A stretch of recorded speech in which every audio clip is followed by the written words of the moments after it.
दोस्तों, क्या पाकिस्तान, तुर्की और सऊदी अरेबिया ने बांग्लादेश को इस्लामिक नेटो के अंदर लाने की खौफनाक साजिश की तैयारी शुरू कर दी है, जिसे पूरी दुनिया से छिपाया जा रहा है। आखिर क्यों तुर्की और पाकिस्तान रातों रात ढाका को अपने हथियारों के डंपिंग यार्ड बनाने के लिए तड़प रहे हैं? पर्दे के पीछे वो कौन सी खुफिया डील हुई है जिसने भारतीय खुफिया एजेंसियों को पूरी तरह से अलर्ट पर ला दिया है? दोस्तों सोचिए, अगर बांग्लादेश सच के अंदर इस्लामिक नेटो के अंदर जाने की गलती करता है तो अंजाम क्या होगा? क्या भारत सिर्फ 48 घंटों के अंदर अपना सबसे खौफनाक ऑपरेशन चोक होल्ड एक्टिवेट कर देगा? क्या दिल्ली के साउथ ब्लॉक में बैठकर के सिर्फ एक स्विच दबाकर बांग्लादेश की पूरी 400 अरब डॉलर की इकोनॉमी को महज 15 दिनों के अंदर तबाह करने का गुप्त ब्लूप्रिंट तैयार हो चुका है? और दोस्तों, इस पूरे इस्लामिक खेल के अंदर दुनिया की सबसे खूंखार खुफिया एजेंसी मोसाद की एंट्री अचानक से क्यों हो गई है? क्या इस इस्लामिक नेटो के शुरू होने से पहले ही इजराइल ने इसकी कबर खोदने का काम स्टार्ट कर दिया था? तुर्की और पाकिस्तान की कमर तोड़ने के लिए यूएई अब भारत के साथ मिलकर के 100 अरब डॉलर का ऐसा क्या चक्रव्यूह रच रहा है जिसकी भनक एर्दोगन तक को भी नहीं लगी? नमस्कार दोस्तों, मेरा नाम है मुकेश और आज हम उन खुफिया पन्नों को खोलने वाले हैं जिन्हें देख करके बड़े बड़े रणनीतिकारों के होश उड़ने वाले हैं। दोस्तों, दक्षिण एशिया की जियोपॉलिटिक्स के अंदर इस वक्त एक ऐसा महासंग्राम पक रहा है जो अगर अपनी शक्ल ले लेता है तो इस पूरे रीजन का नक्शा हमेशा के लिए बदल जाएगा। दोस्तों, ये सब शुरू हुआ है तुर्की के सत्ता समर्थक और वहां की सरकार के मुखपत्र माने जाने वाले अखबार येनी शफाक की एक रिपोर्ट से। इस टर्किश अखबार ने एक ऐसा रणनीतिक गुब्बारा छोड़ा है जिसमें सीधे तौर पर बांग्लादेश को पाकिस्तान, तुर्की और सऊदी अरेबिया के उभरते हुए रक्षा ढांचे का हिस्सा बनाने की अटकलें लगाई गई। दोस्तों, दुनिया इस नए ढांचे को दबी जुबान के अंदर इस्लामिक नेटो कह रही है। अखबार ने बड़ी ही चालाकी से इसे फिलहाल एक काल्पनिक परिदृश्य बताया है, लेकिन कूटनीति की दुनिया के अंदर कोई भी बात हवा में नहीं उछाली जाती है। इसके पीछे गहरे संदेश, खुफिया मंसूबे छिपे होते हैं। दोस्तों, अगर हम इस पूरे परिदृश्य का विखंडन करें तो ये सिर्फ एक रक्षा समझौता नहीं है, बल्कि भारत को चारों तरफ से घेरने की एक बहुत बड़ी इस्लामिक रणनीति की बिसात है, जिसे 7 अगस्त 2026 के अंदर सऊदी अरेबिया, पाकिस्तान और तुर्की के बीच हुए ऐतिहासिक मक्का जॉइंट डिफेंस एग्रीमेंट से ताकत मिल रही है। दोस्तों, इस समझौते का एक ही सिद्धांत है, एक पर हमला सभी पर हमला। लेकिन सवाल यह है कि जिस देश की इकोनॉमी भारत के बिना कोमा में जा सकती है, क्या वो ऐसी आत्मघाती भूल करेगा? दोस्तों, इस नए सैन्य गठजोड़ की जड़ें बहुत ही गहरी हैं। सबसे पहले बात करते हैं तुर्की की। दोस्तों, तुर्की के राष्ट्रपति एर्दोगन लंबे समय से खुद को इस्लामी दुनिया के नए खलीफा के रूप में स्थापित करने का सपना देख रहे थे। दोस्तों, उनका ये नया उस्मानिया साम्राज्य का सपना उनकी रक्षा तकनीक के ऊपर टिका हुआ है। तुर्की का रक्षा उद्योग तेजी से बढ़ा है और वो अपनी ड्रोन कूटनीति के जरिए पूरी दुनिया के अंदर अपने पैर पसार रहा है। तुर्की के बायरकटार TB2 और अकिंसी ड्रोन्स ने कई युद्धों के अंदर अपनी कैपेबिलिटी दिखाई है और अब एर्दोगन इसी टेक्नोलॉजी का लालच देकर के पाकिस्तान और बांग्लादेश को अपने पाले में खींच रहे हैं। दूसरी तरफ पाकिस्तान है जो अपने इतिहास के सबसे बुरे आर्थिक संकट से गुजर रहा है। पाकिस्तान दिवालिया होने के कगार पर है और उसके पास में बेचने के लिए सिर्फ एक ही चीज बची है और वो है उसकी 6 लाख से ज्यादा की किराए की फौज। दोस्तों, पाकिस्तान अपनी इस फौज और परमाणु छतरी का डर दिखा करके सऊदी अरेबिया से अरबों डॉलर का बेल आउट पैकेज और सस्ता तेल हासिल करना चाहता है। और दोस्तों, फिर आता है सऊदी अरेबिया, जिसके पास में अथाह पैसा है। सऊदी अरेबिया के क्राउन प्रिंस MBS अपने विजन 2030 के ऊपर काम कर रहे हैं, लेकिन उन्हें ईरान और हुती विद्रोहियों से अपनी सीमाओं को सुरक्षित रखने के लिए एक मजबूत सैन्य गठबंधन की जरूरत है। इसी जरूरत ने इस नए हार्डकोर मिलिट्री अलायंस को जन्म दिया है, जिसके अंदर सऊदी का पैसा है, तुर्की की टेक्नोलॉजी है और पाकिस्तान की भाड़े की फौज है। लेकिन दोस्तों, इस खतरनाक त्रिकोण के अंदर बांग्लादेश की क्या जरूरत आन पड़ी है? शेख हसीना के पतन के बाद में मोहम्मद यूनुस और उसके बाद में अब तारिक रहमान जिस तरह से भारत से दूर होकर के पाकिस्तान और तुर्की के साथ में अपने सैन्य संबंध मजबूत कर रहे हैं, वो भारत के लिए एक बहुत ही स्पष्ट सुरक्षा चुनौती है। अब दोस्तों, इस तुर्की वाले अखबार की रिपोर्ट कहती है कि बांग्लादेश इस गुट के अंदर शामिल होकर के भारत पर अपनी डिपेंडेंसी कम कर सकता है। हाल ही के अंदर बांग्लादेश ने अपनी सेना के आधुनिकीकरण के लिए जो 55,000 करोड़ टका का रिकॉर्ड रक्षा बजट आवंटित किया है, उसका एक बड़ा हिस्सा तुर्की से खरीदे जा रहे हथियारों पर खर्च होने वाला है। दोस्तों, बांग्लादेश तुर्की से भारी मात्रा के अंदर ड्रोन्स और सीपेयर एयर डिफेंस सिस्टम खरीद रहा है। जून में ही तुर्की और बांग्लादेश के बीच में रक्षा सहयोग के लिए मंत्री स्तर की एक संयुक्त समिति बनाने पर भी मोहर लग चुकी है।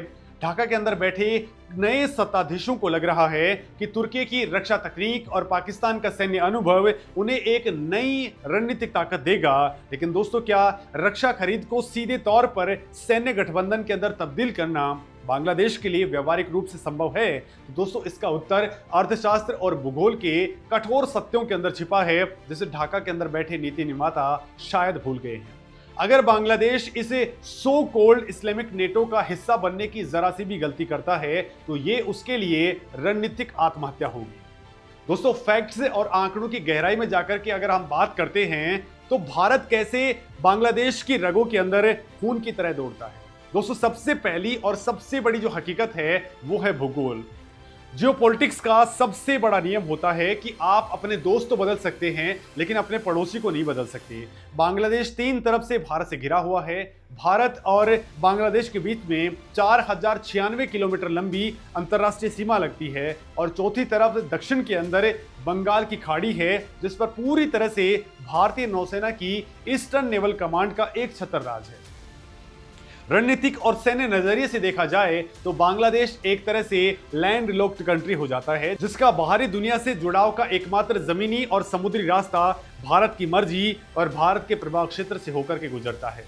युद्ध या फिर भारी रणनीतिक तनाव की स्थिति के अंदर भारत सिर्फ 48 घंटों के भीतर बांग्लादेश की पूरी समुद्री नाकेबंदी कर सकता है। बंगाल की खाड़ी के अंदर भारतीय युद्धपोतों की एक छोटी सी घेराबंदी बांग्लादेश के चटगांव और मोंगला पोर्ट्स को पूरी तरह से पंगु बना सकती है, जिससे उसका सारा आयात और निर्यात वही का वही ठप हो जाएगा। ना तुर्की के ड्रोन उड़ पाएंगे और ना पाकिस्तान की फौज कुछ कर पाएगी, क्योंकि वहां तक पहुंचने का कोई रास्ता ही नहीं बचेगा। दूसरी तरफ दोस्तों, सबसे बड़ी और भयानक हकीकत है बांग्लादेश की इकोनॉमी, जो भारत के रहमो करम पर सांस लेती है। बांग्लादेश की लगभग 400 से लेकर के 450 अरब डॉलर की इकोनॉमी का सबसे बड़ा और शायद एकमात्र इंजन उसका RMG यानी कि रेडीमेड गारमेंट सेक्टर है। दोस्तों, बांग्लादेश के कुल एक्सपोर्ट का लगभग 80 से लेकर के 84% हिस्सा सिर्फ इन कपड़ों से आता है, जिस पर वहां के करोड़ों लोगों का रोजगार टिका होता है। लेकिन दोस्तों, पर्दे के पीछे का सबसे बड़ा सच ये है कि इन कपड़ों को बनाने के लिए जो कच्चा माल चाहिए वो कहां से आता है। वो कच्चा माल कपास, वो सूत, वो धागा और वो भारी मशीनरी सीधे केवल भारत से ही आती है। भारत हर साल बांग्लादेश को अरबों डॉलर का कच्चा माल सप्लाई करता है। अब दोस्तों, जरा सोचिए, अगर भारत ने अपनी राष्ट्रीय सुरक्षा का हवाला देकर के बॉर्डर पूरी तरह से सील कर दिए और इस कॉटन का निर्यात एक ही झटके के अंदर रोक दिया तो क्या होगा? सिर्फ 15 दिनों के अंदर, जी हाँ, सिर्फ 15 दिनों के भीतर बांग्लादेश की तमाम टेक्सटाइल मिलें और कारखाने कच्चे माल के अभाव के अंदर बंद हो जाएंगे। लाखों की तादाद में बेरोजगार मजदूर सड़कों पर आ जाएंगे और देश के अंदर भयंकर गृह युद्ध जैसे हालात पैदा हो जाएंगे। तुर्की और पाकिस्तान के पास में इतने संसाधन ही नहीं हैं कि वो रातों रात बांग्लादेश की इस विशाल औद्योगिक भूख को मिटा सके। लेकिन दोस्तों, भारत का चक्रव्यूह यहीं खत्म नहीं होता है। अगर बांग्लादेश ने पाकिस्तान के साथ में मिलकर के भारत के पूर्वी हिस्से के अंदर कोई भी सैन्य साजिश रचने की कोशिश की तो भारत ऊर्जा और जल कूटनीति का एक विनाशकारी हथियार की तरह इस्तेमाल करेगा। बांग्लादेश की खाद्य सुरक्षा और ऊर्जा सुरक्षा पूरी तरह से भारत की मुट्ठी के अंदर है। आज भी बांग्लादेश के बाजारों के अंदर बिकने वाले प्याज, लहसुन, गेहूं, चीनी और रोजमर्रा की दालें भारत से ही जाती हैं। भारत और बांग्लादेश का द्विपक्षीय व्यापार करीब 15 अरब डॉलर के आसपास है, जो पूरी तरह से भारत के पक्ष में झुका हुआ है। इसके अलावा दोस्तों, भारत अपनी पावर ग्रिड से बांग्लादेश को भारी मात्रा के अंदर बिजली सप्लाई करता है। अकेले झारखंड का अडानी गौडा पावर प्लांट बांग्लादेश को 1160 मेगावाट से ज्यादा बिजली देता है। इसके अलावा भारत बांग्लादेश मैत्री पाइपलाइन के जरिए हर साल 10 lakh metric ton high speed diesel वहां पर भेजा जाता है। अगर दिल्ली के साउथ ब्लॉक के अंदर बैठ करके सिर्फ एक फैसला ले लिया जाए और सप्लाई लाइन का स्विच ऑफ कर दिया जाए तो पूरा बांग्लादेश सचमुच अंधेरे के अंदर डूब जाएगा। उनके उनके कारखानों के पहिए जाम हो जाएंगे और ढाका की सड़कों पर हाहाकार मच जाएगा। दोस्तों, जल सुरक्षा की बात अगर हम करते हैं तो भारत और बांग्लादेश के बीच में 54 नदियां साझा होती हैं। भारत अपर रिपेरियन यानी कि ऊपरी प्रवाह वाला देश है। हालांकि भारत हमेशा अंतर्राष्ट्रीय संधियों का सम्मान करता है, लेकिन एक्सट्रीम नेशनल सिक्योरिटी थ्रेट की स्थिति के अंदर भारत तीस्ता और गंगा के पानी के ऊपर सख्त स्टैंड ले सकता है। फरक्का बैराज और दूसरे बांधों के जरिए पानी के फ्लो को इस तरह से रेगुलेट किया जा सकता है कि बांग्लादेश की कृषि व्यवस्था पूरी तरह से घुटनों पर आ जाए। ऐसे समय में सऊदी अरेबिया का पैसा या तुर्की के ड्रोन बांग्लादेश के किसानों के खेतों के अंदर पानी नहीं भर सकते हैं। दोस्तों, भारत की ये खामोश ताकत इतनी भयानक है कि बिना एक भी गोली चलाए दुश्मन को सरेंडर करने पर मजबूर कर सकती है। अब दोस्तों, बात करते हैं उस ग्लोबल पावर गेम की जो इस इस्लामिक नेटो के खिलाफ बहुत ही तेजी के साथ में आकार ले रही है। अगर तुर्की और पाकिस्तान को लगता है कि वो अपने इस साजिश के अंदर कामयाब हो जाएंगे, तो उन्हें ये नहीं पता कि भारत अकेला नहीं है। भारत, इजराइल, जापान और यूएई का एक बहुत ही साइलेंट और खतरनाक अनौपचारिक गठबंधन इस वक्त मिडिल ईस्ट से लेकर के इंडो पैसिफिक तक एक्टिवेट हो चुका है। अब दोस्तों, इसमें सबसे पहले बात करते हैं इजराइल की, तो इस्लामिक नेटो का सबसे बड़ा स्वाभाविक दुश्मन इजरायली है। तुर्की और पाकिस्तान इजराइल के अस्तित्व को मिटाने के लिए कस्में खाते रहते हैं। दूसरी तरफ भारत और इजराइल के रक्षा संबंध इस वक्त अपने चरम पर हैं। दोनों देशों के बीच में सालाना रक्षा व्यापार $1 अरब के आंकड़े को पार कर चुका है। मोसाद जैसी खूंखार खुफिया एजेंसी और इजराइल की यूनिट 8200 इस पूरे खेल के ऊपर पैनी नजर रखे हुए हैं। दोस्तों, इजराइल बहुत अच्छे तरीके से जानता है कि अगर पाकिस्तान और तुर्की का ये गुट अगर मजबूत हुआ तो ये सीधे तौर पर उनके तेल अवीव के लिए खतरे का संकेत है। लिहाजा इजराइल ने भारत के साथ में अपनी सबसे अत्याधुनिक तकनीक साझा करनी स्टार्ट कर दी है। अवॉक्स सिस्टम से लेकर के ड्रोन किलर टेक्नोलॉजी तक सब कुछ भारत के पास में है। इजराइल की आयरन डोम और डेविड स्लिंग जैसी एयर डिफेंस टेक्नोलॉजी तुर्की के उन सो कोल्ड अजय बारकटा ड्रोन्स को हवा के अंदर ही राख करने के लिए काफी है, जिन पर एर्दोगन इतना गुरूर करते हैं। और दोस्तों, यहीं पर एंट्री होती है ग्लोबल कूटनीति के सबसे बड़े गेम चेंजर यानी कि यूएई की। दुनिया को दूर से देख करके लगता है कि सारे मुस्लिम देश अंदर से एक हैं, लेकिन जियोपॉलिटिक्स के अंदर कोई धर्म नहीं होता है, सिर्फ राष्ट्रहित होते हैं। यूएई असल में तुर्की और पाकिस्तान की पॉलिटिकल इस्लाम और मुस्लिम ब्रदरहुड वाली विचारधारा का सबसे कट्टर विरोधी है। यूएई भारत का तीसरा सबसे बड़ा व्यापारिक साझेदार है और दोनों देशों के बीच में $85 बिलियन का बहुत बड़ा ट्रेड होता है। भारत, इजराइल, यूएई और अमेरिका का I2U2 गठबंधन इसी कट्टरपंथी धुरी को तोड़ने के लिए बनाया गया है। दोस्तों, यूएई ने भारत के अंदर $100 अरब के भारी भरकम इन्वेस्टमेंट का विजन रखा है।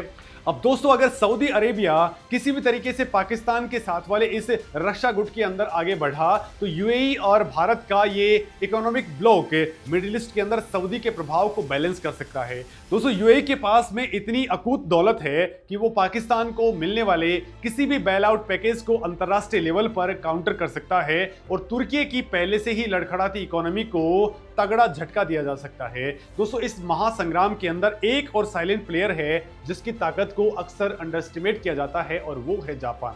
दोस्तों, जापान दुनिया की टॉप सबसे खतरनाक नौसेनाओं में से एक को ऑपरेट करता है। जापान का विजन है free and open Indo Pacific यानी कि FOIP, जिसके तहत वो भारत के पूर्वोत्तर और बांग्लादेश के अंदर $50 अरब से ज्यादा का इन्वेस्टमेंट कर रहा है।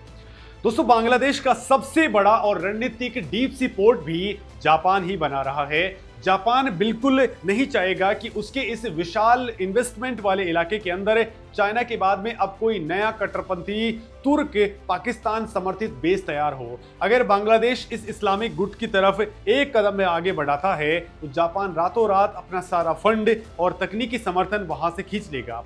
दोस्तों, जापान और भारत का ये साझा लॉजिस्टिक्स और नेवल कॉपरेशन बंगाल की खाड़ी के अंदर इतना मजबूत जाल बिछा चुका है कि दुश्मन की कोई भी पनडुब्बी या युद्धपोत इसके अंदर जिंदा वापस नहीं लौट सकती है।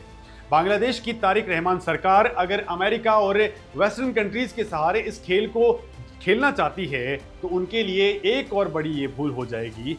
बांग्लादेश का RMG सेक्टर अमेरिका और EU के बाजारों की ड्यूटी फ्री एक्सेस के ऊपर टिका हुआ है।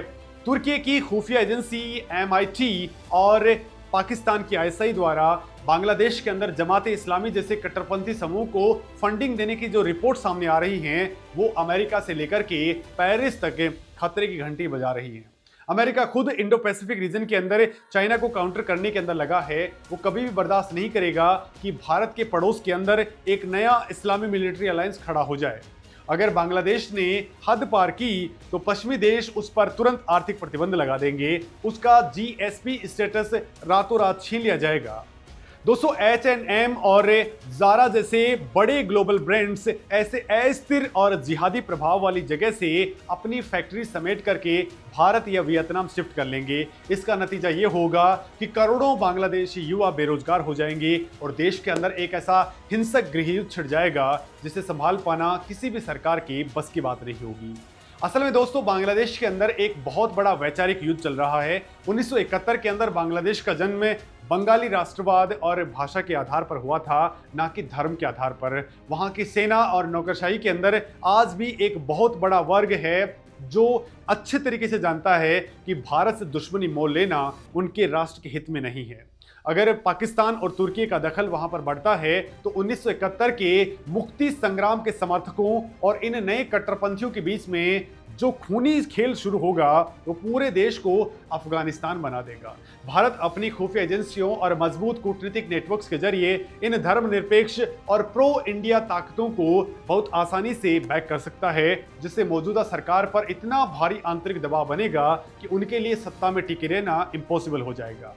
अब दोस्तों, अगर हम इस पूरी स्टोरी के अंदर जाएंगे तो पर्दे के पीछे का सबसे खौफनाक सच सऊदी अरेबिया का वो डबल गेम है जिसे पाकिस्तान और तुर्की समझने में पूरी तरह से नाकाम है।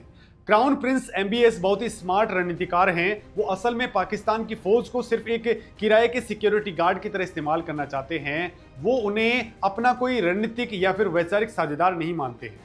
सऊदी अरेबिया भारत के साथ में अपने रिश्ते कभी भी खराब नहीं कर सकता है। भारत दुनिया की सबसे तेजी से बढ़ती हुई इकोनॉमी है और सऊदी अरेबिया को अपना कच्चा तेल बेचने के लिए भारत जैसे विशाल बाजार की जरूरत है। भारत अपनी जरूरत का लगभग 20% तेल सऊदी अरेबिया से लेता है। दूसरी तरफ पाकिस्तान के पास में तो सऊदी का तेल खरीदने की भी औकात नहीं है। ऐसे में ये जो इस्लामिक नेटो का पूरा विमर्श है, अब दोस्तों इस तुर्की वाले येनी शफाक अखबार का ये एनालिसिस असल में ढाका के नए रणनीतिक आकाओं को एक झूठा लालच देने का प्रयास है। ये पाकिस्तान की उस कुंठित और हताशा वाली मानसिकता का सबूत है जो 1971 के उस शर्मनाक सरेंडर और भारत के हाथों हुए अपने 2 टुकड़ों के घाव को आज तक भूल नहीं पाया है। पाकिस्तान अब तुर्की के कंधों पर बंदूक रख करके और इस्लाम का कार्ड खेल करके बांग्लादेश के जरिए भारत को परेशान करने का ख्वाब देख रहा है, लेकिन आज वो समझ चुका है ये नया भारत है जो अगर किसी ने उसको छेड़ने की कोशिश की